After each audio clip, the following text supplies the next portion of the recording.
The real truth about weight loss. Despite the science being there to show us what really works, so many female fat loss and nutrition plans are based around principles that don't deliver results and pseudoscience that just doesn't stack up. Women are typically told to do two things to lose weight. One, drastically slash calories. This is usually done by minimizing carbohydrate intake, cutting down on fats, eliminating processed foods and alcohol completely, and even banning whole food groups such as grains, gluten, or dairy. 2. Start doing lots of cardio, and we mean lots of cardio. The theory is that cardio burns calories, and so any woman who wants to drop body fat needs to pound the treadmill, take up jogging, dedicate themselves to evenings on the Stairmaster, or spend hour upon hour on an exercise bike. This isn't the case. You'll be amazed how little exercise you need once you're doing the right type of exercise, that is. Before we move on, and I go into how we'll get you to lose fat faster than you ever imagined, as well as doing it safely and sustainably, so you experience no ill health effects and maintain all the progress you make, let's just look at why the above methods don't work. You slashed calories and upped your cardio? Initially, doing this will bring about results. The weight on the scale will definitely go down, and you may even look a little leaner. This is because you've created a calorie deficit. A calorie deficit is where you're burning more calories than you're eating, so in order to survive and to have a supply of energy, your body turns to its stored fat for fuel. No matter what type of diet you do, you have to have a calorie deficit to lose weight. You can eat as healthy or as clean as you like, but if you're eating more calories than you burn, you won't lose an ounce. Even if you're surviving solely on chicken breast and broccoli, while it would be hard to overeat these, it's still theoretically possible to gain fat if you're not in a deficit. So you've been dieting for a few weeks and seen the scale move down, your clothes feel looser, and you might even have seen some changes in the mirror. But pretty soon, a few things happen. For one, your hunger levels will be through the roof. This is because typical weight loss diets restrict your food intake so much that you're ravenous almost 24/7. Combined with this, you'll also be getting huge cravings. Because you've probably banned most tasty foods, your body's pleasure sensors have gone into overdrive, and you're craving something delicious. Also, it's not just fat you'll be losing. Much of the initial weight you lose when dieting and training like the above isn't body fat at all. If you've gone the low-carb route, then your body's stores of carbohydrate will be significantly lower, which in turn reduces your water weight.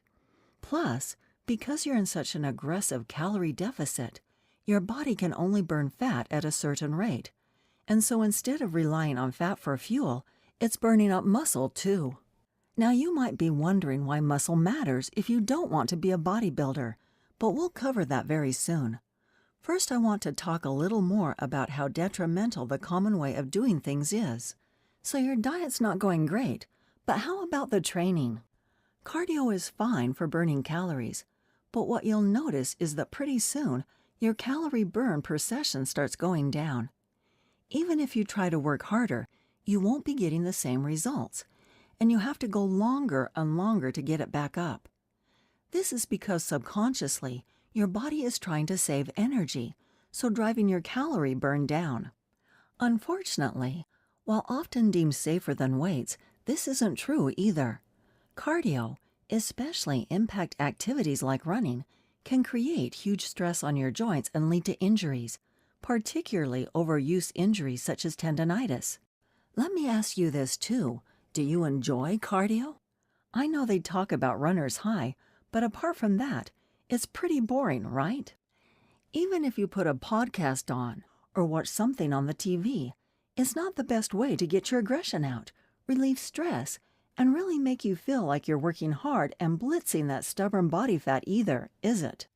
Now, when you combine these long, drawn-out, monotonous cardio sessions with an extreme diet, things really start to go downhill. You may have lost some weight, but your body's wondering what the heck's going on. You've gone from feeding it adequate fuel and not exercising that often to slashing your calories right down and getting your cardio in every day. As it starts to burn off muscle mass, you begin to look skinny and drawn out. And while many women say they're not bothered about how they want to lose weight, provided they lose it, trust me, when you start seeing the muscle wastage and the lack of definition that come with the above approach, you'll change your tune pretty fast.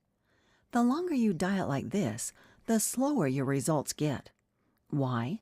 Well, that loss of muscle mass means you burn fewer calories each day.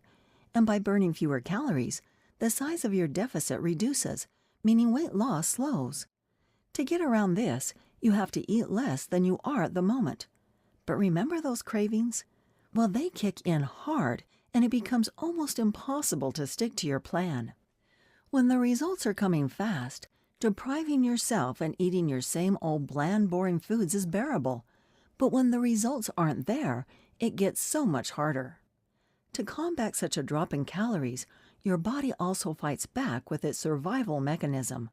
You might have heard this referred to as starvation mode. And while starvation mode itself is somewhat of a myth, there's a degree of truth to it, though most people in the nutritional sciences industry refer to it as metabolic adaptation. This is a process whereby your body starts to downregulate all non-essential functions, such as sex drive, digestion speed, and even the production of some hormones, so you can start to feel very lethargic and quite unwell. Additionally, you'll subconsciously move around less, and so will be burning fewer calories, making it harder to keep losing weight. Can you see a pattern here? In the end, it all gets too much, and you give in and binge.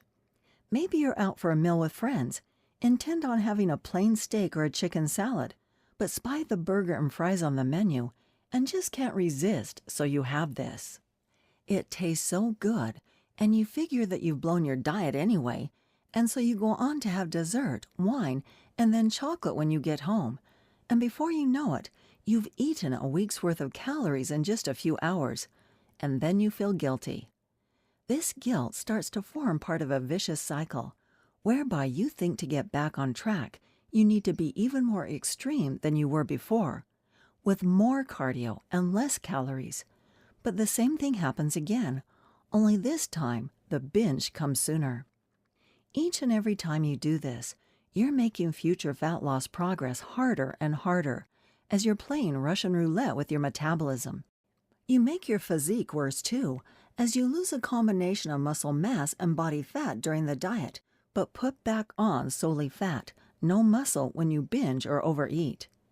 Now, this is not meant to be a horror story. Far be it from me to try and scare you straight from the start.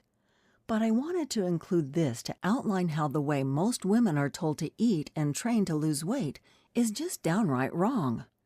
I also know there's plenty of skepticism out there when it comes to female fat loss, so wanted to show you how I'm not just another guru who wants to sell you supplements or get you onto an extreme eating plan.